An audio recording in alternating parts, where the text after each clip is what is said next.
প্রতিদিনের মতো কাল রাতেও আমি মার সাথে ফোনে কথা বলতেছিলাম। কথা বলতে বলতে মাকে আমি বললাম যে আমার অনেক সরিষার শাক খেতে ইচ্ছা করেছে। আগে কত সরিষার শাক তুলে নিয়ে আসতাম ক্ষেত থেকে, একদম তরতাজা শাক। তো সেটা শোনার পরে মা বলল এখন আমি কার কাছে পাঠিয়ে দিই। তা আমি বললাম না, পাঠাতে হবে না। তো সকাল না হতে হতে মার ফোন আসলো, বলল তোর ভাইয়ের কাছে বাসার যে সবজিগুলো হয় সেগুলো পাঠিয়ে দিচ্ছি। তো শুনে অনেক ভালো লাগলো। তো মা অনেকগুলো সরিষার শাক এবং অনেক সবজি পাঠিয়েছে। তো সেখান থেকে আমি সরিষার শাক বেছে ধুয়ে পরিষ্কার করে নিয়ে রান্না করতে চলে আসলাম। তো সরিষার শাকগুলো প্রথমেই আমি প্যানের ভিতরে দিয়ে ভাপ দিয়ে নিচ্ছি, কারণ সরিষার শাকগুলো কেমন জানি একটু তিতকুট তিতকুট ভাপ লাগে আমার কাছে।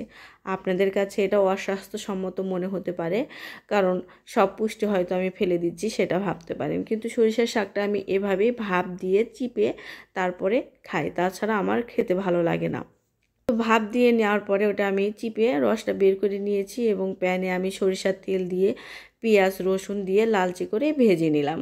এখন আমি সেই ভাপ দিয়ে রাখা সরিষার শাকগুলো আপনাদের যদি ভাপ দিতে পছন্দ না হয় সেক্ষেত্রে কিন্তু ভাপ না দিলেও চলবে, কিন্তু সরিষার শাক ভাজা কিন্তু খুবই মজা লাগে।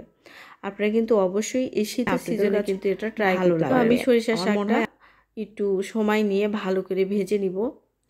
ভেজে নিয়ে গরম গরম ভাতের সাথে কিন্তু আমি খেয়ে নিব। এই পর্যায়ে আমি সামান্য পরিমাণে লবণ দিয়ে দিচ্ছি।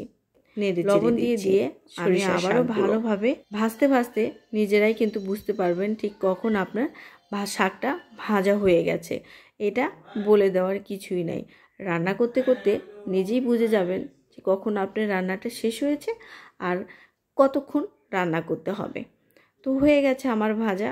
এখন আমি ফটোশ্যুট করার জন্য এই ঘরে ওই ঘরে দৌড়াচ্ছি, কোথাও ভালো ভিডিও হচ্ছিল না, ভালোভাবে দেখা যাচ্ছিল না। অবশেষে আমি জানালার পাশে পর্যন্ত একদম প্রাকৃতিক আলোতে দেখানোর চেষ্টা করছি।